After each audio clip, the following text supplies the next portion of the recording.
true. So there was literally, I think, 70 or so people still who hadn't had a shout out.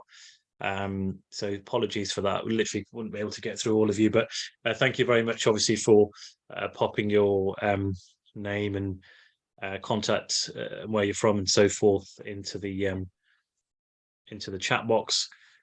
So I'm just waiting. So once Dr. Mo gives me the green light, what I'll do is I'll load up my presentations. At the moment, I can't share the screen. Okay, Dr. Thunder, yeah, you're good to go. So we're live on YouTube and we'll get started. Brilliant stuff. So just a second, I'm just going to load up my screen.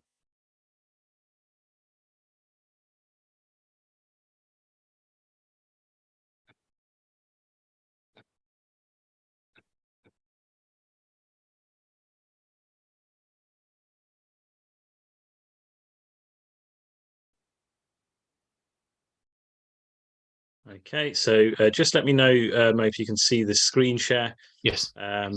Brilliant, fantastic. So welcome, guys. So obviously, thank you very much, as we said already, for joining us this evening. Jam-packed evening. There's a lot of information that we've got for you. Specific focus is on interview, as many of you have mentioned in the chat box. It is interview season, and many of you will have interviews. So hopefully, by the end of this session, this evening, you'll be in a much stronger position and better prepared for your medical school interviews. So you're about to embark on an exciting journey, but a long journey as well. It's a very long road to medical school. There will be some ups and downs. There'll be some twists and turns, but ultimately, it's achievable, to get into medical school. And then when you get there, it's a very fulfilling career. And we hope we can obviously guide you as you go on your journeys. In terms of where we are and what the difference is, so Dr. Mo will talk you through his story. But my story is slightly different and relevant to those of you perhaps going down the postgraduate route, and some of you who are not sure about whether your grades are good enough for medicine. Here's a summary of my career. So essentially at GCSE stage, so year 11, it's got average A's, B's, C's, even the odd D grade. Not really what I'd call medical school grades. But what I did start to do was work very hard at A level. And at this stage, again, medicine wasn't really in my head, to be fair. It was always going to be something like physiotherapy. That was what I was looking to do. I was very interested in sports and science and how the body functions, and no real interest in medicine. Looked at dentistry. I had thought about that as a potential career, but having done some work experience in the field, it didn't really excite me, and basically put me off. So I decided not to do it. I didn't find it exciting enough. So managed to get 2 A's and a C, and I went on to do physiotherapy at the University of Birmingham. Very difficult, very good degree rather. Difficult at times, but lots of relevant information, knowledge in there, anatomy, physiology, and so forth. And it was different specialities, very similar to what the medics were studying. And a very good university. The grade entrance at the time was an A and 2 B's. And as during my 3 years in physiotherapy, and I went to University of Birmingham at the age 17, so I was quite young, and I graduated at 20. And at the age of 20, that's when I started to first get a kind of eye for this, the graduate entry medical program, which was quite new at the time. And I was thinking about medicine as a career. I worked closely with lots of the medics. I had some friends who used to come to my father's restaurant, and they were medical students at Warwick, and they used to talk to me about it as a good routine. But initially, I took a year to do a master's in physiotherapy, which was good. I got some research done, and it built up my skill set. And then I went on to do graduate entry medicine at the University of Leicester in 2012. So basically ran straight through, did 4 years in Birmingham, straight on to Leicester. In fact, I was probably still finishing off my master's while I was doing the first semester in Leicester. We had a UCAT exam at the time, quite early on. It's been many years now they've been doing the UCAT exam, but at the time they had a UCAT cut-off score for an interview. So I was thankful enough to go to Leicester and do medicine. Great degree, really enjoyed it. And I never looked back really from there. So I always kind of, that was the kind of stepping stone. So once I'd got there, I loved my junior doctor years, enjoyed all of the training. You still have more exams, so don't be fooled into thinking medical school is hard and it's no exams after that. You will have exams for depending on which speciality you go into, and I did my final membership exams to become a member of the Royal College of General Practice back in 2017, and at that time I was one of the highest scorers in the country for my sitting, scoring 95 out of 117, which kind of goes to show that when you start off here, which is where some of you will be tonight, you can get to this stage where there's no real difference between you and anyone else who goes on to study medicine, from AS and A level and straight from, your colleges and so forth. It's the key learning point is if you work hard and you put your mind to it, you can get there. If I can do it, then I'm pretty sure all of you guys can do it as well. So part of NHS England's clinical entrepreneur program now, both myself and it's also very good for iMedics because it opens up networking in terms of the health tech sector as well as business. And we've got lots of mentors and lots of support. And then that's essentially me. But now what I want to do is give you a bit of an overview of what we're going to talk about tonight. So three key things, really. So number one, what are the different types of interviews? Number two, what are your medical schools actually looking for? And number three, how do they actually mark these interviews that you guys will be sitting? Some of you in the coming days, some of you in the coming years. But the information should hopefully be relevant for you, depending on which stage of your career you're at.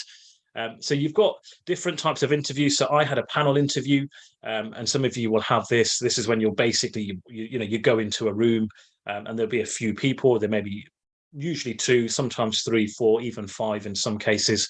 And that will normally be a member of the medical school. So it'll be one of the doctors who's now, teaching.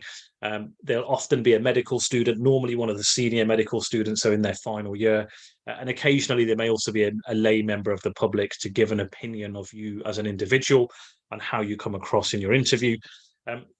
Timing varies, might be 20 minutes, maybe up to an hour.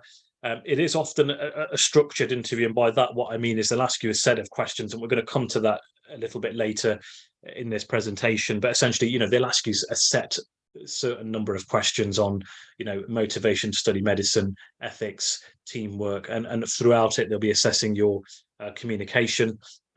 And it is a standardized interview. So everybody who goes in on that day will have the same interview. That's the best way to score you.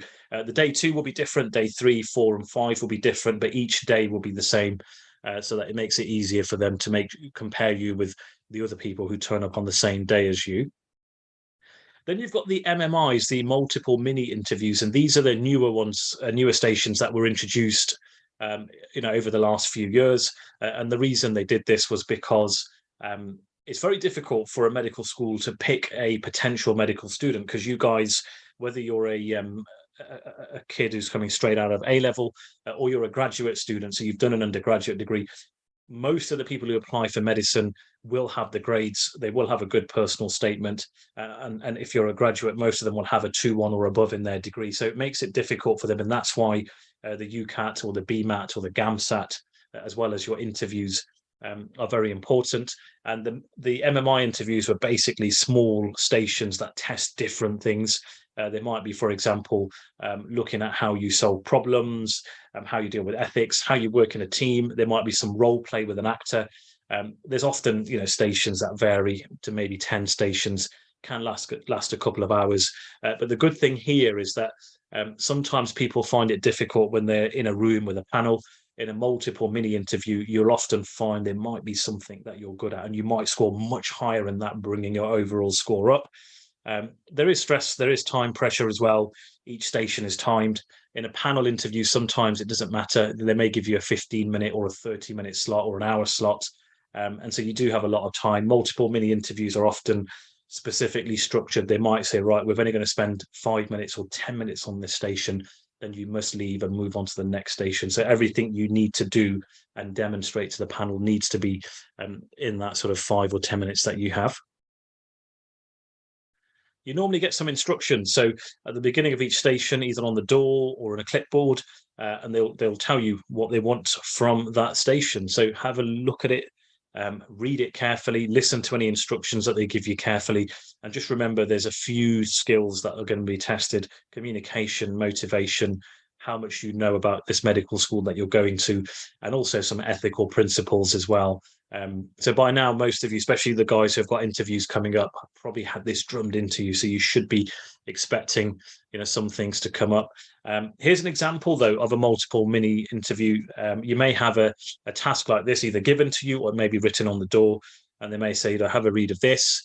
And here's a scenario. They talk about obesity as a major issue in the NHS, with the NHS being in crisis in terms of, financial crisis. They talk about obesity causing diseases like heart disease and diabetes. They talk about the cost of the NHS, and then they'll ask you a question: do you think it's right for obese patients to receive treatment on the NHS? And it may be you debating with the panel, it may be you debating with another group, but the key thing is they'll give you a small amount of time to kind of talk through the pros and cons, and then come to a sensible conclusion at the base. Another example below: medicine can be a very stressful career. Please discuss what you do in your spare time and how you believe those skills will be learnt, that you learn from these activities will help you in medicine. So you can just see it's nothing drastic. It's just simple questions. Remember, there's about 6 or 7 things that you need to be thinking about. Number one, you need to make sure you're on point with your motivation to study medicine, because every medical school interview has a segment on this. And I will come into that shortly. You need to be comfortable in your personal attributes. So what kind of skills, what kind of activities do you do? And what kind of skills can you demonstrate? Teamwork, communication, leadership, demonstrating empathy. Those are transferable skills that you may have in your hobbies that you can bring with you and describe and talk about in your interview, and then how you're going to use them to make you an effective and efficient medical school. Being up to date with current news, very important. Number of ways to do this. You can have a look at the BMJ. You can have a look at the Guardian Health. It can be absolutely anything. They may not give you a specific topic. Many of you who follow the news will know at the moment they're talking about the Group A streptococcal infection in children. That's a great topic to talk about. That's a current topic that suggests that you're interested in medicine as a career, because you're keeping an eye out on the latest news. You'll always have an ethical station. And the key thing really, guys, is don't rehearse your answers. So we do mock interviews, and lots of students will rehearse an answer. Try not to rehearse it. Just jot down some key points on a bit of paper, and then use that to guide your discussion, because nothing can be worse than someone who's kind of formulaic and just reading off a script. You want to keep it nice and natural, and try and impress the panel with who you are as an individual. Some of you may have group interviews, so there might be 3 or 6, maybe even more students, and you're given a task as a team, and you have to work on that task together. And there's an observer in the corner of the room just watching and observing how you're interacting with each other, whether you work well in a team, how you communicate. Do you give others an opportunity to speak? Do you talk over people? Do you respect other people's opinions? All those things start to come out when they give you a simple topic. Like, they might give you some Lego and say, guys, you 4 work together and try and build a Lego car. Here's the model. This is what it looks like. And you'll work together to try and accomplish that task. Sometimes it's not about building the car. It's about how you go about it within that group and how you work together to try and get something done in your small amount of time. The good thing to do in a team, so if you really want to stand out, what you'll often find is some people will be quite shy or a bit nervous, and so you can take the lead and say, like, guys, why don't we delegate roles? Who would like to do this? Who would like to do that? Have a system in place for conflict resolution. So if you find that you're talking over each other, maybe you can set aside some group rules. So, guys, for this task, maybe it'd help if we have some group rules. What do you all think about this? So you're just asking it, you're putting it out, you're not enforcing it, you're just putting it out to the group, and the group will say, yeah, that makes sense. If we want to talk, perhaps we put our hands up. That's a good way of doing things. And then the key thing is also reflection. So you guys should always be reflecting on the group in terms of what you guys did, what was good, what was bad, and what could be done better going forward next time. Oxbridge interviews. So I think somebody in the audience, I think it said Cambridge from what I remember. So Dr. Mo will give you a bit more of an insight into this, but these are quite academic interviews. They're very, very focused on problem solving, how you get through a number of tasks that they give you, small sections, and it will focus on different things. There'll be a clinical section, there'll be a section on ethics, there'll be an understanding of NHS. Some of it may be politics, some of it may be to do with finance. What they're looking to see is, there'll be some science in there, some graph interpretation. Here's an example what we've put in there. Why do you have two eyes? I mean, that's a question that really, it's kind of off the cuff, and you're like, oh, yeah, why do you have two eyes? And it kind of throws you off. It's nothing that you can prepare for. You just got to be able to kind of logically reason through. Sometimes they might say, what would you do if you were in charge of the NHS? And so they're looking to see how you structure your argument. So these are the current issues. This is what I think would help, in helping to reduce that. And here's some suggestions that I have. And that's what they would be looking for from the panel. But Dr. Mo will go through that in a bit more detail. In terms of what they're actually looking for. So number one, we touched on this earlier on, your motivation to study medicine. So the first question you want to answer is, why do you actually want to be a doctor? And this has to be a question that's very well rounded. So, there's a number of reasons why you want to do medicine, but lots of people will say the same thing. I like communicating with people. I love science, and I like working in a team. That's why I want to be a doctor. Now, that's not really a good answer, because you can. I did physiotherapy. You do anatomy and physiology. You work with people and you work in a team. So the natural response is going to be, well, why don't you do physiotherapy? Why don't you do nursing? Why don't you become a pharmacist? So you have to be able to distinguish why medicine in particular. I won't go into a specific answer, but there are simple things like the fact that it's a holistic discipline that covers the biopsychosocial aspect of patient care. It's got overall control in the management of the patient's journey. Decisions, the main decisions are made from the doctors, but the other members of the team, the physios, the nurses, are a crucial part of the MDT. But this is the reason why I want to study medicine. You may have a personal experience. It might be something that's just happening to you or your family, or something you observed on work experience. Bring that in. The second thing, which is also part of motivation to medicine really, but is how much do you know about your medical school? So one of the reasons people get caught out is because they will, for example, go to apply to, let's say, St. George's, and they'll say, oh, why in particular have you chosen, or would you like to come to St. George's Medical School? And people get stumped. So you need to be able to read, and it's easy to do. Go onto the website of your medical school, have a quick read. What is it about St. George's Medical School or Warwick Medical School? Is it that they have early patient contact? Is it the fact that, but you want to be able to say this stuff. I read on your website that, the course is split up into 2 phases. The first phase is very theory based with some early patient contact. And I really like that. And the second phase is more clinical. And that's when we'll, be building up to our junior doctor years. And that's the reason why I've come here. You may want to throw in some stats about the city or the university or the medical school in particular, but those are the kind of things that show genuine interest in the med school. What do you actually know about life as a doctor? So your work experience is very important here, but you need to have a couple of things in your head. So what kind of traits and skills do doctors have, which makes it such a respected profession? And you might list these on a bit of paper, like sound knowledge, working in a team, being good communicators, demonstrating empathy, being able to have a work-life balance, being able to make decisions quickly. These are all things that you want to be thinking about. Then the next thing you want to think about is the transferable skills that you have as an individual. And I've touched on this a couple of times in this presentation, but there will be hobbies that you do. So I'll take a simple example. You might play football. What are the skills that you have from football? You're not going to say, oh, I'm a really good goalkeeper, or I'm a really good striker. I score 30 goals a season. It's not really relevant to what the medical school want. What they want to hear is, I play football, 3 times a week. We play a game on a Sunday and we do training twice in the week. It's very important for me for a number of reasons. It allows me to de-stress and switch off from the pressures of my A-levels and my day-to-day life.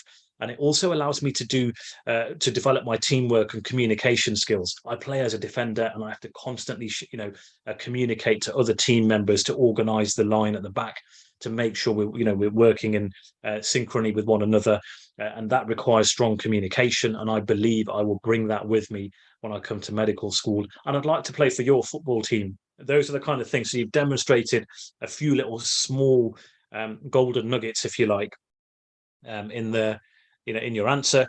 Your work experience. So with work experience, sometimes students will just describe, I spent, you know, a week in the A&E department and a week with my GP. And it was really interesting because they saw lots of different cases, especially, there was some children that they saw with a rash, and in A&E they had a person who came in and he was a little bit unwell. And I was just observing how the doctors were interacting.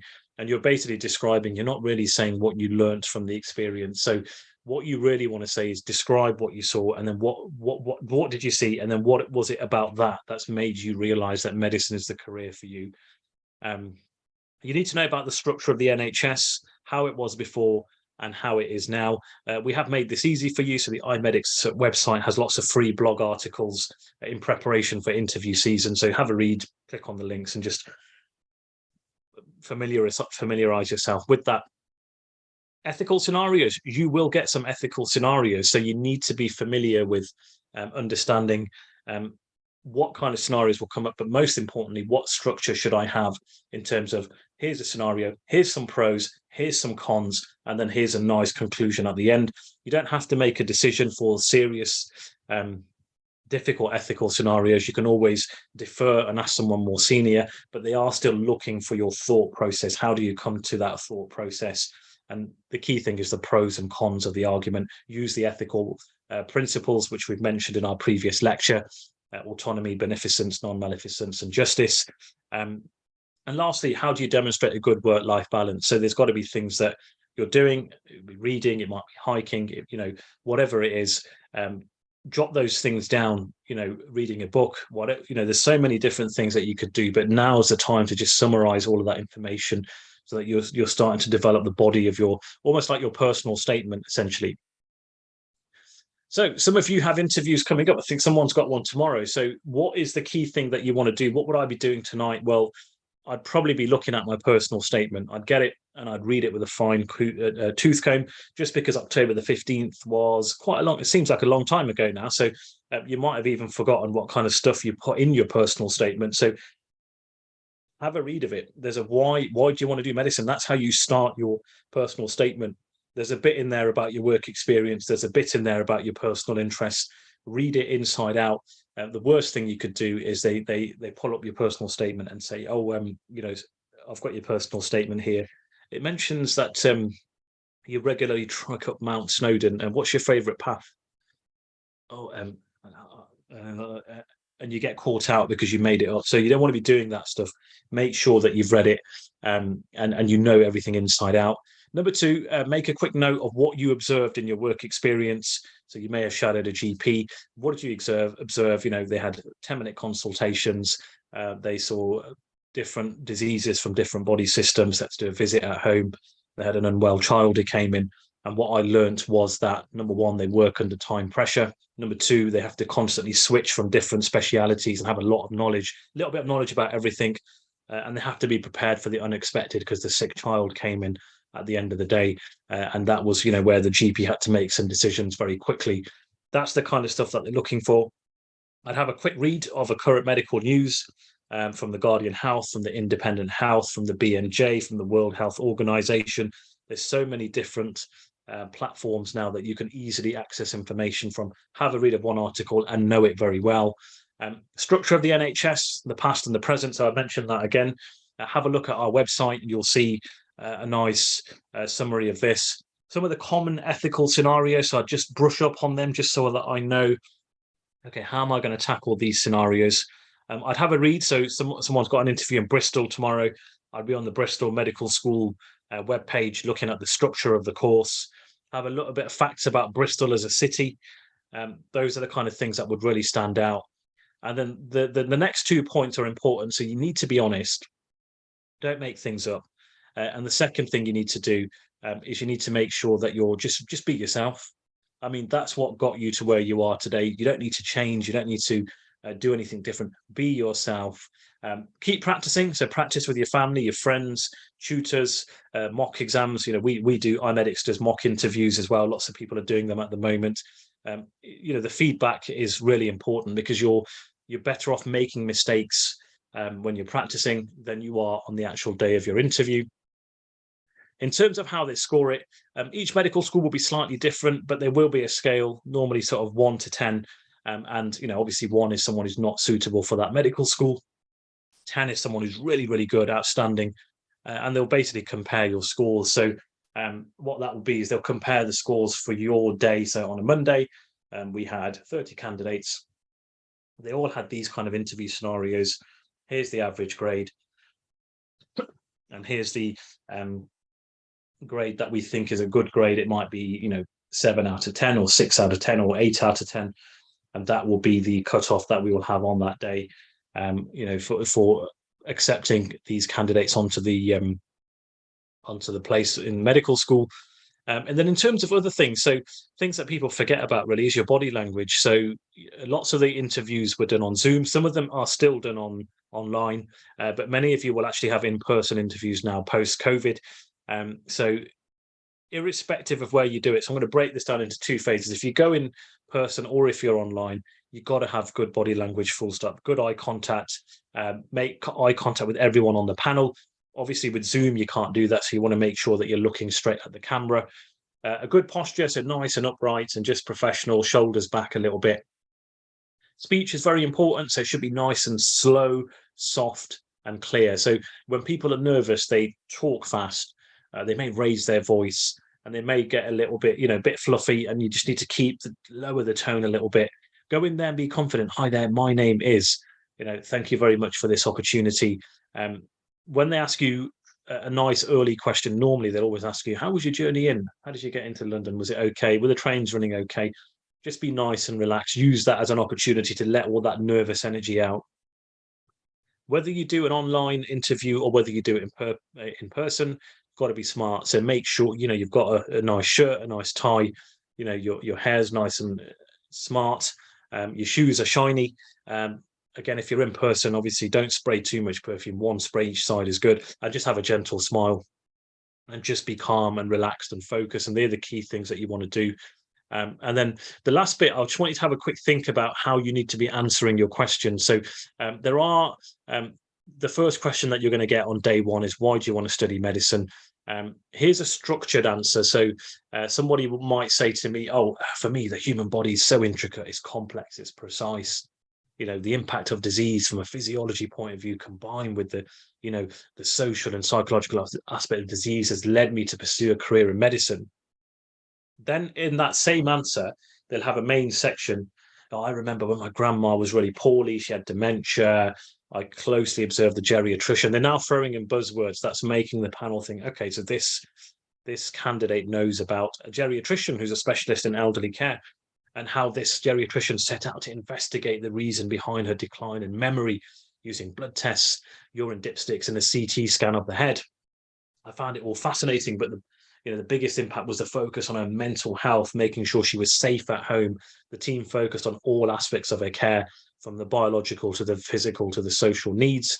And then they conclude that first answer. So remember, this is the question they've been asked: why do you want to study medicine? The conclusion: this experience has allowed me to see firsthand how medicine has evolved into a holistic discipline, and the opportunity to combine several sciences together to benefit patient care has confirmed that medicine is the degree that I want to go on and study in the future. That's a really, really good answer. They've got a nice intro to it. They've got a main body, which is reflective, and then they've concluded at the end, with a good answer. Can you tell us what your biggest weakness is? So here's a second example that I've used here for you, but I want you to look at this reflective cycle. So there's an author called Kolb, who developed the reflective learning cycle. And he starts off with step 1, which is a concrete experience. So basically you're describing what's happening in front of you. The second step is you're reflecting. So, what was good and what was bad about this. Then you're coming to an abstract conceptualization. So you're basically coming to some kind of conclusion, and then you're going to try out what you've learned. So if we put that into practice, what does that mean? Well, number 1, let's put it into this answer. So concrete experience. I think one of the biggest weaknesses, was not spending enough time with my family. During my GCSEs and A-levels, I was spending a large amount of time studying, and I'd spend 3 days a week training for my Sunday League basketball team. and I work 1 day a week for a local charity, which provides, food at a weekly food bank for local homeless people. Then on to the second stage of the cycle, reflective observation. I quickly realized I was not seeing my family much at all. We were all busy with our own commitments, but this made me feel uneasy as we're very close as a family, and I felt like we were drifting apart. Step 3 is abstract conceptualization. I felt like something needed to change. I know medicine is a lifelong learning process, so starting off like this was not good for me or my family. So this person has now reflected on that experience. And then number 4, active experimentation to complete Kolb's reflective learning cycle. I arranged a family meeting, expressed my fears, and put forward ideas. This candidate's showing the panel that they really are thinking about this now. We now eat our evening meal as a family. We spend Friday night watching a movie or a comedy, and we spend Saturday afternoon doing something together as a family. I've not given up on my hobbies. The experience has taught me the importance of structuring my time to allow me to meet my educational needs, continue with my hobbies, and spend more time with my family, which are all skills that will make me, a good lifelong learner in medicine. So this is a perfect answer. This candidate has taken this experience, dissected it, and then come back and turn that weakness into a massive positive, and then told the panel how they're going to make themselves a good candidate for medical school. So that kind of comes to the end of the first segment. Dr. Mo's going to move on to the second segment of the interview. So hopefully that bit was useful. We have got social media handles. That's the purpose of this slide. If you're not following us, we're on Instagram, Inspire_Medics, YouTube, Inspire Medics, where this talk will also be played back live. Twitter, Inspire_Medics, and also LinkedIn as well, Inspire Medics Limited. And we'll pop these links into the chat. And Dr. May, I'll let you get your presentation ready for the next phase.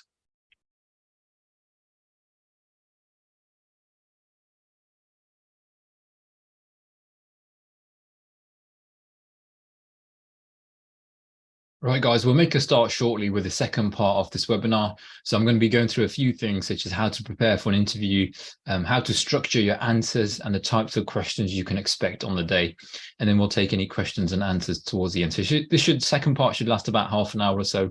If you do have any questions, Dr. Sandhu is still in the background. He'll be troubleshooting and answering any queries. But just before we come on to the second part of this free webinar, there's a few resources that some of you may find useful, and I'll just do a share screen with you also. Myself and Dr. Sandhu both do med school interview mocks. That can be for panel type interview and MMI format. And both myself and Dr. Sandhu have over 10 years of NHS experience each, at least 10 years. We're fully qualified GPs, and we've been through obviously interviews, medical school, and life as a junior doctor as well. So if you're interested in booking in for a mock, they're half an hour slots that we have. They're going quite quickly because obviously it's starting to become peak interview season. And what I'll do is I'll include the link for those of you who are interested in booking. So you may want to discuss that with a parent or a guardian, for example. But our feedback has always been usually very, very good. So if you go into Google, type in iMedics, you can go through the reviews we've got from previous students who have done the interviews. Just a couple of other resources. So we do have some blog articles with useful pointers for interviews, and these are free, of course. So you can compare medical schools, what type of interview formats they have. You can also find out common questions that get asked and how to prepare for interviews. So again, we'll send these out post-webinar, but I'll include them in the chat box if you want to make a bookmark for those links. That might be useful. We've got a virtual work experience next week. That's on a Saturday. So if you do know of someone, or perhaps if you're interested in doing getting some work experience, this will be super, super useful. And so this is a full day program run by iMedics. We have guest speakers on, including hospital doctors, psychiatrists, GPs, medical students, patients. You get to see procedures like phlebotomy, for example, and also there at the end of the day, there's an anatomy pro section. You get to see a real life body being dissected. So super, super useful day, and it's all done online via Zoom. So you can join from anywhere in the world or the UK. And then there's a few other resources. Again, we'll send out the links, but with the signposting for now, we've got how to get into medical school video course, which includes a section on interviews. And then finally, for those of you who are struggling, we've got some coaching as well for medical school interviews. And again, we'll send out the links for this later. But by far, perhaps the most useful service that we provide, apart from the free webinar today, of course, is going to be the mock interviews that that are done by myself and Dr. Sandhu. So right, going back into the webinar. So my background, just to give you a flavour of where I've been and my experience. So I, similar to you guys, started off doing GCSEs and A levels, and you've got my grades there. The grading system was different for GCSEs about 15 years ago, but I spent 6 years. So I got offers for I applied for 4 medical schools. That was Oxford, Hull York, which is a brand new medical school, Leicester and Birmingham. I got interviews for 3. So I got interviews for Oxford, Birmingham and Leicester. The Oxford interview was pretty tough. I remember that. It was a 4-part interview. For the actual application process for Oxford, I had to sit the BMAT exam. And I'll touch on the interviews in a bit more detail a bit later. But the Oxford interview had 4 individual interviews done on the day at separate buildings. Each one lasted half an hour to an hour, and they would mainly ask you questions which would assess your ability to apply logic or your ability to talk through your thought process as you were answering the question. And that's what defined the Oxford interview in terms of its difference compared to perhaps Birmingham or Leicester. But I was fortunate enough to get an offer for Birmingham Medical School. I've worked as a junior doctor for 2 years in the East Midlands, doing a variety of different rotations before I moved on to doing my GP training in Coventry and Warwickshire. So that was 3 years. You spent 18 months in primary care as a GP trainee and 18 months in hospital rotations, including on a paediatric ward, psychiatric unit, and also working in a geriatric ward, so old elderly medicine. And then I've been a GP now for coming up to 6 years. So altogether, you can see that I've been in the NHS for at least 10 years. However, coming on to the most important thing for today, which is you guys, where you guys are in terms of your preparation. So you guys are doing A levels, or most of you will be doing A levels. You've applied for medical school, and hopefully most, or if not some of you, are now getting interview offers coming through. So that these interviews are usually held around about December time, January, February, March, sometimes even April, and sometimes even May. So just a quick recap in terms of what Dr. Sandhu has covered. So he's covered the types of interviews that you get, for example, MMI panel, what types of what medical schools are looking for in terms of the answers and the interview itself, and also how the interview is marked. But what we're specifically going to be talking about in this second part is how to prepare for the interview, so advanced preparation, how to structure your answers for the various different types of questions you're going to get. And also we'll take questions at the end, but Dr. Sandhu will be troubleshooting the Q's and A's in the background as well. So before we get started properly, just remember that medicine is a marathon, not a sprint. So it can feel like you're sprinting because you're always working hard, trying to get the top grades, trying to get into the interview process, then trying to make sure you're passing all your assessments whilst you're a medical student, and then you've got further exams to specialize. But medicine is in fact a marathon. It does take a long time, and you need to be able to pace yourself. And even if you're not able to get into medical school this year, you can always apply next year. You can apply as a postgraduate. You can apply as a international applicant. So you are going to maybe study medicine in Europe, and therefore just remember that as you're going through this process, because some of you are obviously going to be getting offers for medical school. Others may be getting rejections from medical school, and you shouldn't let that set you back if you've got your heart set on becoming a doctor. And in terms of interview preparation, again, touching on the fact that it is a big milestone to get into medicine, you want to split your preparation into your before preparation, your during prep, and then your after interview prep. And we'll go through each of those stages now so that you understand what needs to be done. So in terms of your preparation before, there's a few things you can do to maximize your chances of being accepted into medicine. So obviously you've done your personal statement, you've hopefully got the grades or the predicted grades in place. And if all that is lined up correctly, you're going to start getting interview offers coming through on your UCAS application on the UCAS portal. So once you start getting those interviews through, it's important to, as Dr. Sandhu has touched on, is go through the website for the particular medical school. Make sure you've read all the up-to-date information for its website, its admissions process, the faculty, the facilities, the course structure. And then you want to start practicing. So practicing can be done with friends, family, tutors, teachers, other people who've already been into medical school that you know of, perhaps students who are ahead of you by a few years, or it could be with organizations like ourselves. So myself and Dr. Sandhu provide mocks and coaching, which we shared the links for, and you can book in for that. The second thing that you want to do is during these practice sessions is you want to be able to record them. So ideally a video recording, if not at least an audio recording.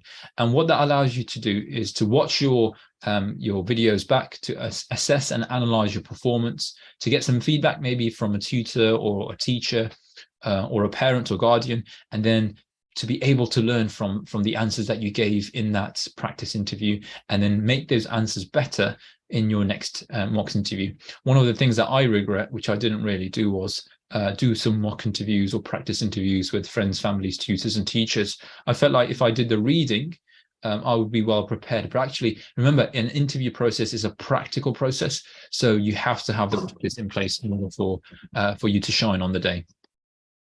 And if you go to one of our blog articles, we've got 200 common interview questions that do come up. You can go through those questions and practice them. Make sure you know about the medical school. So there's different ways of doing this, which is easily done by going on the website, asking previous or former students. There are forums online that you can access. We've got an internal iMedics ambassador program where you can, where those of you who join our ambassador network are able to communicate with other students who have gone to different medical schools and get tips on how to answer questions. And then don't forget, the really easy points in terms of interviews will be simply to read through your personal statement, make sure that you know it really well, make sure you know about the work experiences that you've done, perhaps the research that you've done, you're up to date on hot topics. But we're going to go through that in a lot more detail shortly. So a couple of things to prepare just before the interview, so maybe 24 hours a day before the interview or so, is number one, you may want to have an article ready to go. Now, for me, when I sat my interviews going back at least 10, 15 years, I read a few articles from the New Scientist. I made sure I really understood what the topic was about, what the key terms were about, what it meant in terms of going into the future, the pros and cons of that particular technology.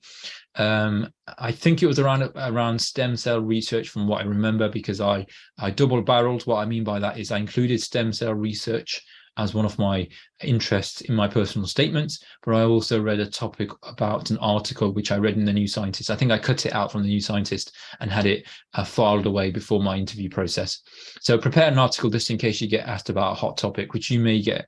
But also, more importantly, you don't want to be stressing before the interview process or the interview time and date. So you need to know where it is, how you're going to get there if it's an in-person interview, what time it's going to start. Do you need to report to anyone, what the dress code may be? Like all these pre-interview preparation things should ideally be jotted down somewhere. So at the last minute, you can, in the last 24 hours, you can pull them out and go, tick, tick, tick, tick, tick. Right, I'm all good to go. Maybe you've checked the route on Google Maps, maybe in advance.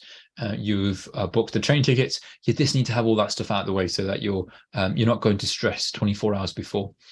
Do eat well. So ideally, what you don't want to do is get to the interview, you've only had a coffee or something very, very light, or nothing at all, perhaps a glass of water, and either you're very thirsty, you're very hungry, or both, and actually your performance suffers. And that goes hand in hand with sleeping well. Numerous studies have shown that if you don't sleep particularly well, it does affect your performance, both in terms of memory recall, performance on the day, your appearance, and all these points are critical for getting you some marks in the interview stage. And the interview panel will be looking at your overall performance, especially with regards to how you're answering the questions and how you're structuring those answers. Dr. Sandy touched on this, so I won't touch on this too much, but smart clothes, you do want to appear smart. And for some of you, drinking caffeine, tea, coffee, maybe an energy drink will be the right decision. But for others, it isn't the right decision because it can make you perhaps too nervous, perhaps too jittery. And therefore, if you haven't done that before, I wouldn't advocate doing that before the interview. Now, because of the COVID pandemic, a lot of the interviews have gone remote, whether it's Zoom or Teams or Skype, for example. And for that reason, if you are getting an interview in that format, it's important to have the software downloaded. You've tested your mic, your lighting, your power source. You'd be surprised how often you're doing an interview or we're doing a meeting here at the office and the laptop is on a low charge and suddenly you have to plug it in. It just looks slightly unprofessional, but make sure you have all of that set up. Ideally, have a good mic. You don't want a crackly mic. And then make sure you're breathing. It's very important to breathe during the interview process because breathing provides oxygen into your blood and to your vital organs, especially your brain, and that helps concentration and performance. So make sure you're breathing. It's a common thing when someone's nervous that they start to develop shallow breathing, and that can affect obviously your energy levels, how you feel, and ultimately how you perform. In terms of psychology, so there's good psychology you can apply to how you approach the interview process. Now, Dr. Sandhu touched on some of this, but your voice, you need to make sure that you're speaking clearly and you're speaking loud enough and you're not talking too fast. So when you're nervous, often what will happen is you'll speak faster because the muscles around the neck can tighten up, your volume can drop, and also your tonality can change as well. So when people get nervous, they sound nervous, and that can be picked up by an interview panel. So try and stay relaxed where possible, and that's where practice comes into effect. The more you practice, the more familiar you are with answering a question, the more relaxed you will be because preparation has allowed you to do that. Be very careful with your choice of words. We do lots of mocks with candidates throughout the winter, early spring months, and we notice that during those mock interviews sometimes candidates choose very particular words which don't necessarily put themselves in the best light for the interview process. A good example is in a mock interview I did, I think it was a few days ago, and one of the terms that got kept on getting used was that I can't remember what the question was, but it was to do with NHS resources, and that it was resulting in money being wasted. Now, you could use the phrase money being wasted, but also a better phrase would be something like, this is a less economic efficient use of resources, economically efficient use of resources. That's probably better worded than saying that a doctor or nurse may be wasting money by, I don't know, utilizing X resource. Guys, just give me a second. I'm just gonna, no, okay, that's fine. I thought I had a technology glitch. So the other thing you want to be aware of is eye contact. So there's two ways of maintaining eye contact depending on your interview setup. So if you're in person, you've got a panel interview, make sure you've got good eye contact with the individual who's asking questions. That should be the majority of your eye contact, but also the rest of the panel as well. So make sure you're making eye contact with them, especially at the beginning when you're introducing yourself. For the remote interviews, again, it's difficult to have eye contact because, for example, you need to look directly at the camera to have good eye contact. So just be aware of that going forwards when you're in an interview process via Zoom or Teams, for example. And then body language. You do want to have an open body language, a relaxed body language, a relatively formal posture. So what I mean by that is you're sitting up straight, you're not slouching, you're not leaning back. And of course, making sure that your clothes look smart and formal as well. And then the energy levels that you bring to the interview. So for some of you, you're going to be perhaps introverts, you're very quiet and shy and reserved in real life, but actually on the day on the interview, you need to present as confident, as self-assured, and that you have obviously prepared for the interview well in terms of the last 2, 3, 4 years in the build up to this point in time. An interview process is really an opportunity for you to shine, show who you are, why the medical school should choose you, but more importantly, why should they choose you to be a future doctor? And that's what you need to remember. And then don't forget to smile. So it's always a way of breaking barriers. Relaxing the interview panel is having a gentle, nice smile, and that can be done at the beginning of the interview, but also at the end of the interview, and where relevant in the intermediate stages as well. So before we come on to the specifics in terms of interview questions, don't forget, for most of the interview questions, if not all of the interview questions, you always want to have a structure. So there's different types of approaches to this. We'll go through some of the approaches shortly, but generally speaking, the candidates who do the best usually have a structure for their answer. So it doesn't matter if it's a very common question, why do you want to study medicine? Or perhaps a very obscure question like, explain to us, for example, the inner workings of a mitochondria. They may ask you that. I'm sure they won't, but I'm just giving you a rare example of a question that may possibly get asked. But what you want to do is to be able to structure your answer, even if you're not quite sure how you're going to deliver that answer. And usually a good answer will have an introduction. So it's a bit like an essay where you outline the question, the response you're going to give, and the key points you're going to talk about. Then you go into the main body of the essay, so the 3 or 4 points which you'd like to discuss in detail, including any pros and cons, or relating to your personal experience, or relating to your work experience that you've done, or any skill sets that you'd like to highlight. And then at the end you have a summary, so perhaps a 1, 2, 3, 4 sentence summary of effectively everything you've said, so that it's neatly packaged for the interview panel to digest. And the reason this is so important, guys, is because when an interview panel is listening to you, one of the things that they're doing subconsciously is that they are assessing whether or not you would make a good doctor. So, for example, I've worked in the NHS. I know that when I go on a ward round with a junior colleague, I need that junior colleague to be able to present to me clearly, communicate to me the details of the patient, and I need all the information efficiently and quickly in order for me to make a decision about that patient's treatment. And it's a similar process for interviews. They're assessing how you're communicating with the panel, how easily you're relaying information, how clearly you're relaying that information, how concisely you're relaying that information, and if it's got structure to it. If I can't follow your answer, if I'm getting muddled in your answer, it seems to have no structure to it, or it seems to, for example, not have any clear points, or it seems to be waffling on, that's not a good sign. That shows to me that, okay, if this individual was to become a doctor, would they possibly have that kind of communications pattern in their repertoire? And so it's very, very important that you bear that in mind when you go into the interview process. What I've done for you guys here is I've summarized 9 of the key types of questions you can get asked in the interview stage. So outside of these 9, you're very unlikely to get any other interview type questions. So whenever you get a question in the interview process, or you're doing mocks or preparing or doing practice sessions, and you get a question, you want to be able to peg or stratify it into one of these 9 areas. And that way, that then allows you, and we'll go through each type separately, to approach the question in the correct way. So the 9 key question types are your motivations for studying medicine or wanting to become a doctor, your experiences. This is like work experience, for example, or virtual work experiences.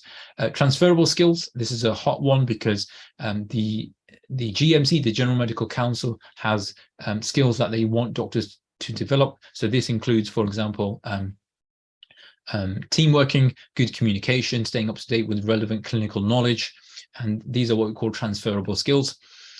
Also understanding key topics within the NHS. So there are key topics such as maybe the COVID pandemic, use of resources, funding, access to appointments for general practice. These are key topics that they may ask you about, or the structure of the National Health Service is another key topic. Now, they may also check your understanding on the medical school curriculum itself. So just be ready for that. And that's why I touched on going on the website earlier in the presentation. Other key interview questions can include the role and journey of a doctor. So that's usually a common question that gets asked relatively early on after motivations. Ethics, so euthanasia, abortion, assisted suicide, for example, which is another term for euthanasia, sanctity of life. These are all key questions that may get asked for ethical type questions, and there's different ethical scenarios that may be touched on, and we'll come on to that shortly. Some of the more challenging interview questions can include role plays. So this is where you have a patient perhaps, and you have to role play, maybe you have to break bad news. Some of the questions will touch on work-life balance. So if you get asked a question about, well, doctors are working all the time, do you think this will be stressful? That's asking you about work-life balance, and therefore you need to address that key topic which they're trying to elicit from you as a candidate. And then finally, there will be abstract questions. So these are questions which, not that they're looking for massive amounts of knowledge, they are looking for knowledge. So the knowledge may be related to chemistry, physics, or biology, for example. But more importantly, they're trying to understand your logical thought process behind an answer. How do you get to that answer in a logical way? Because the same skill sets can be applied as a doctor. If you have a problem, for example, a patient is unwell, they have a temperature, they're short of breath, you would usually approach them using an ABC protocol, airway, breathing, circulation first. And that is a way of obviously thinking through a dilemma or problem. And similarly, when you go through to these Oxbridge interviews, they're looking at your way of thinking. So the more you can elicit, talk about, and verbalize your thought process, the better you're going to be in those interviews. So let's get started with the different interview question types. So motivational questions. These are questions like, why do you want to study medicine? Why do you want to be a doctor? Why are you applying to Birmingham Medical School? And the reason you need to answer these questions well is because it's going to set you apart from other candidates. And it's going to be the first question that you answer. Usually it's the first question, unless you've got an MMI type setup, in which case you're rotating around different stations. And the way to approach these questions, as well as employing, for example, the essay format, so introduction, main body, conclusion, is you need to explain why this question is relevant to real life. So, for example, a lot of the motivation questions are specifically asked because medicine's a very long journey. It's 6 years, 5-6 years at medical school. It's another 10 years to specialize.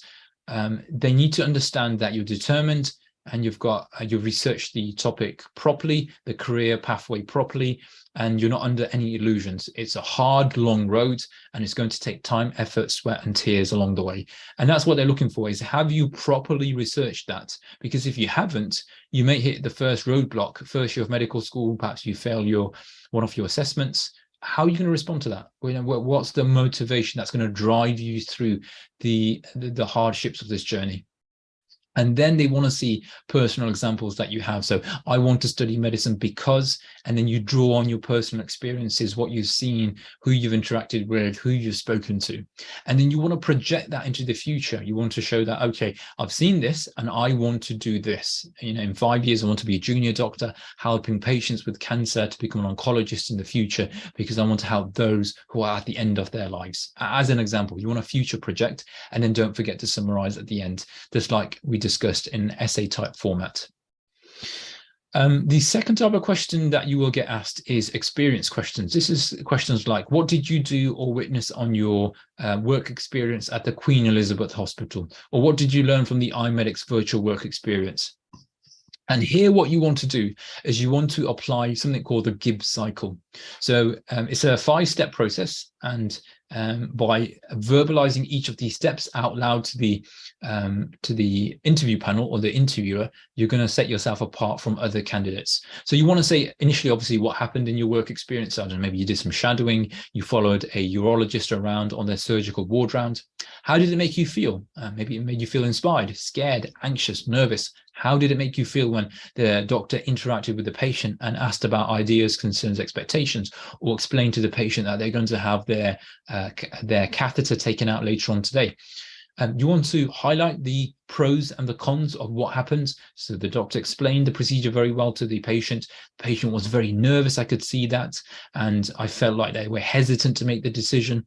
So you want to highlight the pros and cons of the situation or what you experienced, and then you want to come to a conclusion and also how that may have changed you. So having witnessed this, I will be more open and patient when discussing my management plan with patients, because I want to give them the time and the space to ask questions rather than trying to rush them on a ward round, which may make them feel like their concerns have not been addressed. So you can see like how a very simple work experience on a ward has turned into this relatively large, expansive answer. And again, this shows you how you're going to set yourself apart from the other candidates, and obviously what you've felt and what you've seen.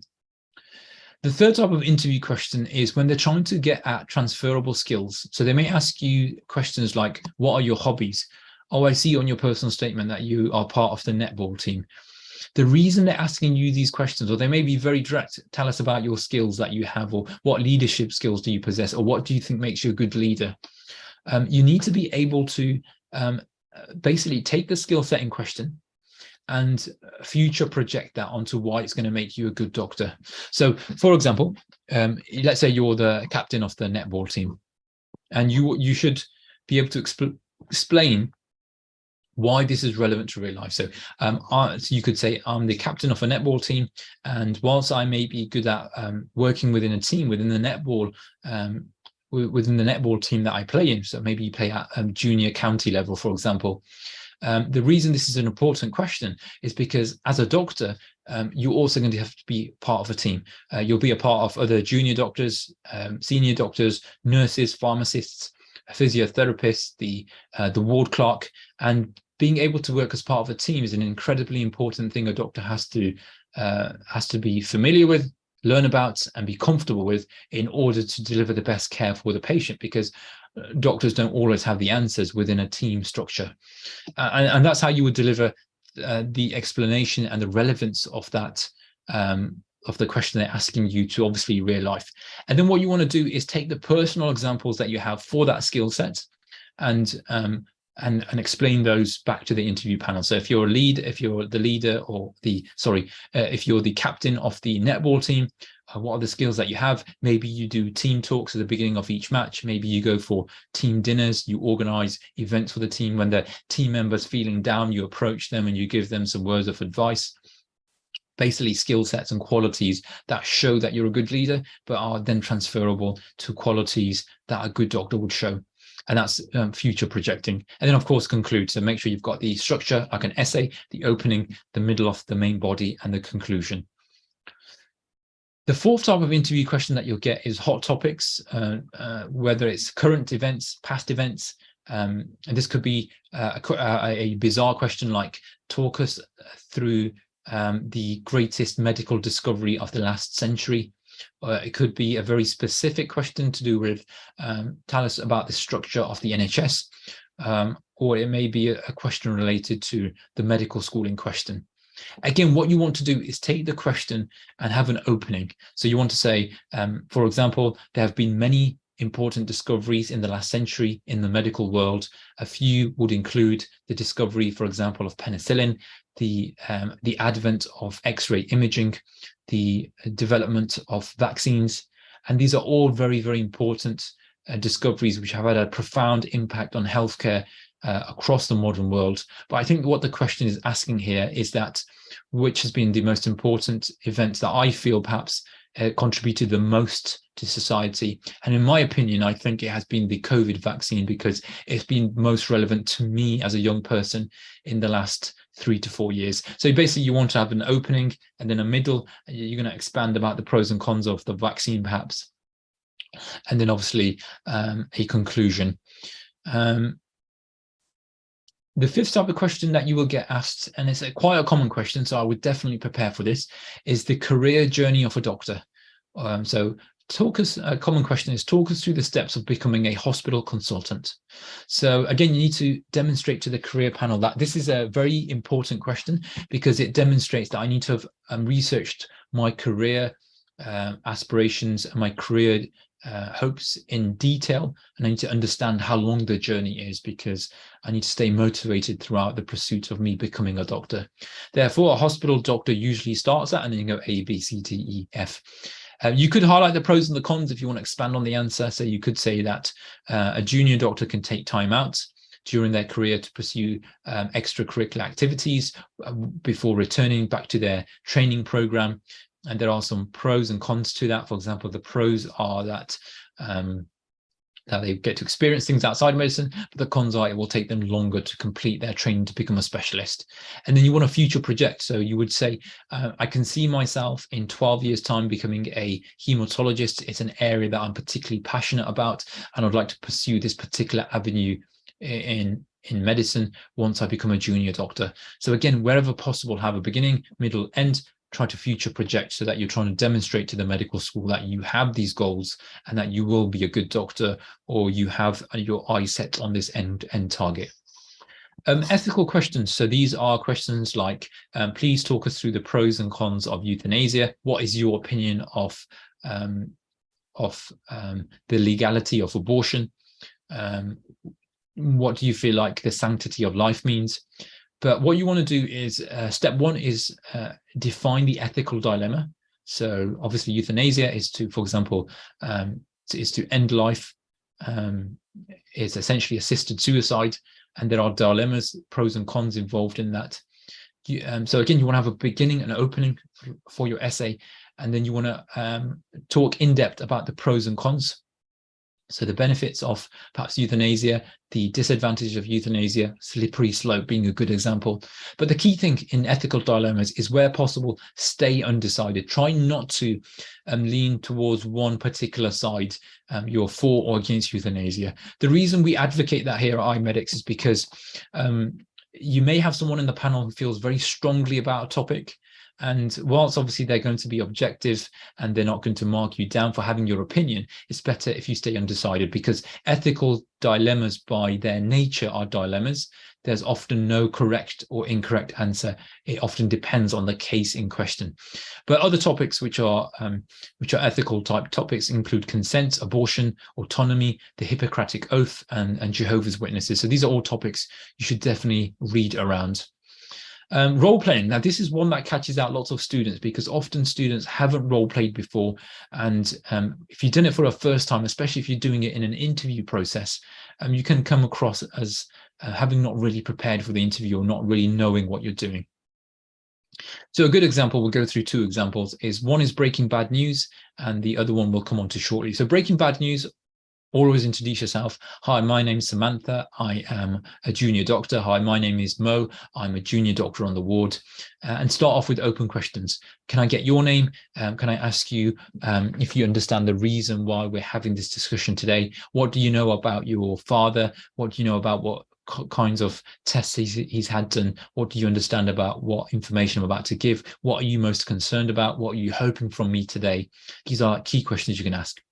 Then what you want to do when you're breaking bad news is you want to signpost. Signposting basically means that you're about to tell the patient that you're about to give them some bad news. A key phrase would be, I do have some news which you are going to find upsetting. That's called signposting. Then you go ahead and break bad news. So don't try to prolong or stretch it out. Say, I'm really sorry to say that your father has been diagnosed with bowel cancer. At that point, you go quiet and you remain quiet until the patient re-engages you, or the spouse or the relative engages you once more. You can express empathy. So I'm really sorry to be breaking this bad news. And then you can answer any questions and follow up as needed.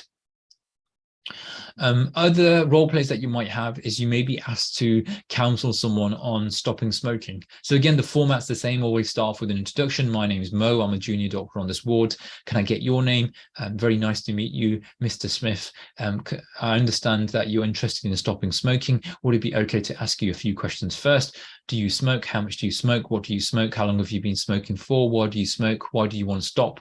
Have you tried anything before? These are all questions you can ask. This is called data gathering. So don't go straight into giving advice on stopping smoking. Gather information first, just like a real doctor does. So start off with open questions, move over to closed questions. And then at that point, you can discuss any previous things that they've tried, empathize with the patient where possible. So I understand it's really challenging. I understand it must be difficult. And then you signpost. There are excellent smoking cessation services that we have in the surgery, in the hospital. I will give you some leaflets and let you and point you in the right direction where you can get specialist advice from someone who can give you specific pieces of information on how to stop smoking, including the strategies and options like nicotine gums, nicotine replacement, and patches and gums that you may be interested in. The eighth type of question which you may get asked is about work-life balance. So these questions are basically assessing how you achieve a work-life balance, but more importantly, how that's going to be useful for when you go into the future and become a doctor. So being a doctor, training to be a doctor is an incredibly stressful process. You may think, no, it can't be that stressful. Yes, it is incredibly stressful. Having been there, done that, and sat the exams that lead up to becoming a qualified doctor. And so what the interview panel here is looking for is, how do you switch off? Why is it important? So again, you want to explain why this question is important. So this is a key question to be asking, because as a doctor, it's going to be an incredibly stressful career at times. There will be stressful days, and it's important that as a junior doctor, senior clinician, I'm able to switch off so that when I come back to work, I feel refreshed and I'm not ending up making mistakes if I'm tired or burnt out. And then you give your personal examples about work-life balance. Maybe you do sports, maybe you do social time with family and friends, maybe you do cooking, maybe you've got hobbies, whatever it is.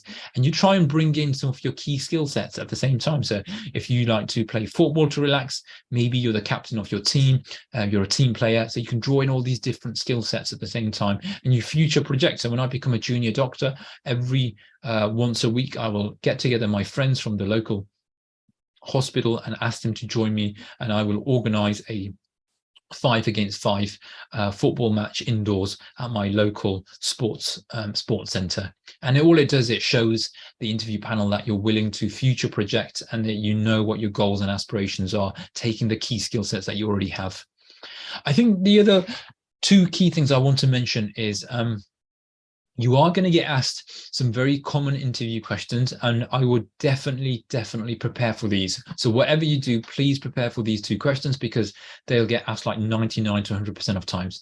Number one is, why do you want to study medicine? And number two is, why do you want to study at this particular medical school? And I've given you some pointers here in terms of talking about the course structure, the teaching style, maybe the location, the extracurricular opportunities. I think there's a typo there. And any special interests you may have in that university. They may have a very good sports hub. They might be nationally renowned for their basketball team. Whatever it is, you can draw it in. And then finally, this to add that, again, medicine is a marathon, which feels like a sprint. So take your time and don't feel like you don't feel upset if at the first attempt at your interview you don't feel like you've done your best, because it's an incredibly difficult process, and the medical schools are looking for the top candidates. But of course, if you prepare and you prepare well, you'll put yourself in a very, very good place to be accepted and made an offer. So guys, what we're going to do now is I'm going to take some questions. I know a few have come through. I'm just going to re-highlight some of the services that we have before we come on to questions. And then I'll talk you through how you can access to the recordings today as well. So I'm just going to pop it into the chat. Oh, I think Dr. Sandhu has already done it. There's a couple of resources that he's put into the chat. Do check them out. All the mocks are done by myself and Dr. Sandhu. You can choose the time and the date, and you can discuss it with a colleague, with your parents or family if you're interested in booking. But essentially, you just add to cart, and then from there you can check out. You can proceed to checkout, and then you can just create an account, or if you've already got an account, you can pay. And then what will happen is our team will get in touch via WhatsApp. So make sure you fill in the mobile phone number on the checkout page, and then you can choose the time and the date, and we'll get you booked in, usually at short notice. And you can have more than one mock interview if you want, so you can book multiple sessions.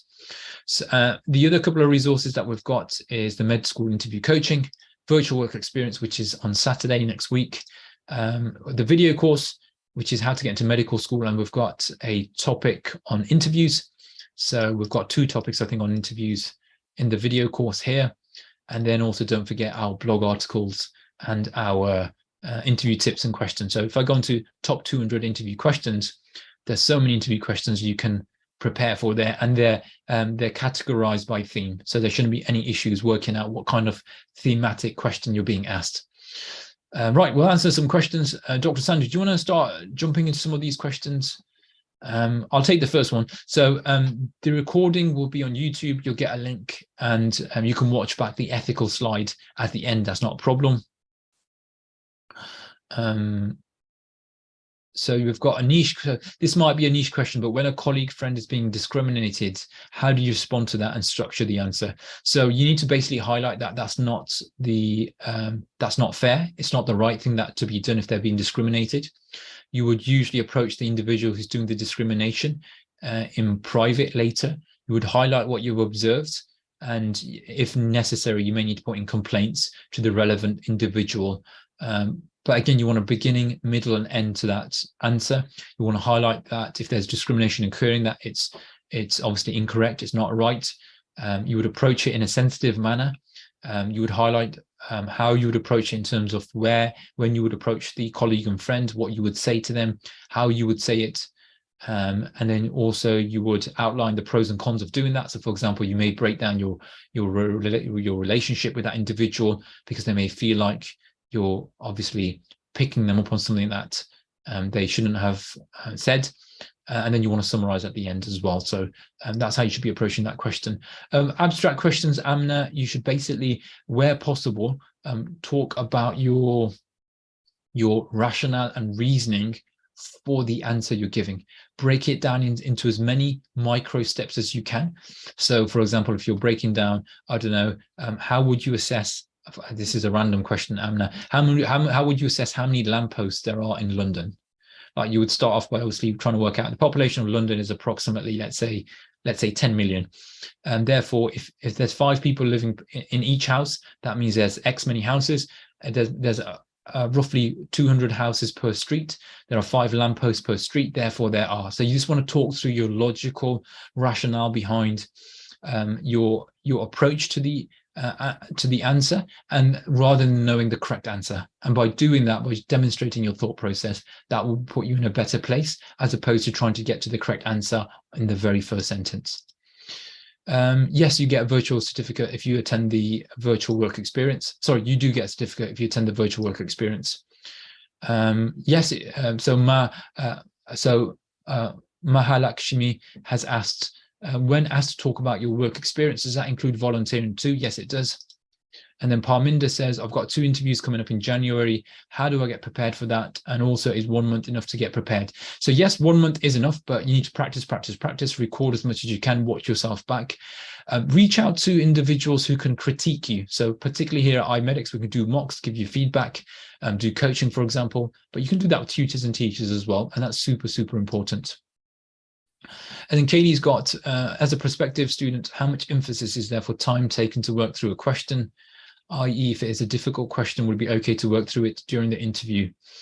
Yes, it would. But just remember, Katie, that if you've got a panel interview, which is about half an hour to 40 minutes, maybe 20 minutes, you've got a lot more time to answer a question. If you've got an MMI, you may only have 5 minutes. So then you're really going to have to be clear with your communication so that you're able to get the answer across as specifically and directly as you can. So it depends on the interview format and the time limitations.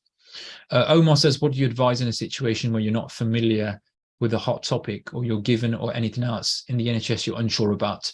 Omar, the ability to talk about a topic when you don't know much information about it is a key skill set. You may need to be honest and say, I'm afraid I don't know anything about this topic. If there's another question I can answer, I'll be more than happy to do that. But you can also draw on your knowledge. So if they ask you about COVID, you may have knowledge about vaccines, you may have a personal story to tell. Like there'll be something that you can relate to that particular topic, but highlight if obviously you can't answer a specific theme on that topic. Yes, we'll go back to the ethical slide.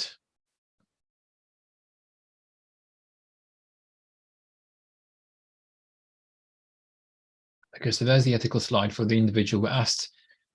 How long do you recommend spending on questions for MMIs? So for MMIs, you get anywhere between about 4 to 7 minutes or 5 to 8 minutes. So per question, you're looking to spend about 3 to 4 minutes. Usually you only have 1 question or 2 questions per MMI. So use your time wisely. Okay, guys, I think that's going to be it for today. Thank you for attending. There's a couple of things that we're just going to go through just to wrap up in terms of logistics. So you will get an email tomorrow or the day after. You'll get a link to the recording. You can watch this back. If you're interested in booking a mock, try to do it early, please. We get super busy this time of the year with A-level students or postgraduate students booking in mocks with myself and Dr. Sandhu. We're incredibly busy. We still work as GPs. So try and book early, and you can book more than one session. That's not a problem. And our team will be in touch with WhatsApp. So please leave your WhatsApp number in the booking checkout page. Lots of luck with the interview process. It is stressful, but most of you, if you do well, obviously will get interview offers. And then please drop us a message if you do get into the interview stage, through the interview stage. And then finally, do check out the resources on our website and signpost your friends and colleagues. We do this webinar for free, and we'd love for others to hear about what we do. And we've got lots of other free resources like free question banks, like the UCAT free question bank. So again, if you can share that with your friends, colleagues, professionals that you work with, would really appreciate it. And then I'm going to leave the final, Dr. Sandhu's left a link. So if you don't mind, guys, if you could leave us, it'll take you literally 20 seconds to do. Could you kindly leave us a Google review? If you click on the link that Dr. Sandhu has put into the chat, if you click on it, if you click on the link, and then there'll be a pop-up that comes up asking you to leave a review. You don't have to type anything. You can just leave stars, or you can type in something. So if you don't mind, guys, if you could kindly leave us a review, if you found today useful, hopefully a nice review. It'll literally take you 20 seconds to do, if not less. And myself and Dr. Sandhu would really appreciate it. I'm going to leave the last couple of words to Dr. Sandhu before we wrap up. I hope you've enjoyed this evening. It's getting late. I'm sure you've got school tomorrow, and we look forward to seeing you at our next free webinar, which will be in about 2 to 3 months' time. Yeah, brilliant. Thank you very much, Mo. So that's pretty much it, guys. So hopefully it has been useful. I know some of you have got interviews coming up. So obviously all the best from the iMedics team, for your interviews that are coming up tomorrow and throughout the next few weeks. Reach out to us. If there is any questions that pop up, you can always drop us a line, info@i-medics.co.uk, and one of our team will pick that up and try our best to answer it. Got a few events. We've mentioned that already. So the virtual work experience is coming next Saturday. Very useful, especially for your medical school applications. We've been running it now for the last couple of years, and lots of students who are now medical students have gone through that program. So do check that out. Mock interviews as well. So you'll get lots of good feedback. It's a good chance to practice. You get one shot at medical school, so try and make it count. And then, let us know how you get on. We're always keen to hear from students in terms of how they're doing and where they've got and which medical school they're now into. As Dr. Mo's touched on, just a quick Google review if you found tonight useful, takes 5 seconds. And then recommend us to your friends if you found it useful. You can watch this back on the YouTube channel, so it will be uploaded on the Inspire Medics YouTube channel. We're on Instagram, we're on Twitter, we're on LinkedIn. So do follow our social media channels as well for updates. More webinars coming up, so there'll be a lot more topics coming up, and obviously lots of free stuff on our website as well for all the candidates who are preparing for different phases, whether it's UCAT or personal statements or interviews. So do check that stuff out. And we'll let you go. So it's 8:30, or just about to head up to 8:30. So thank you very much for joining us, and we hope to see you guys very soon. Yeah, thank you guys, and we'll see you soon.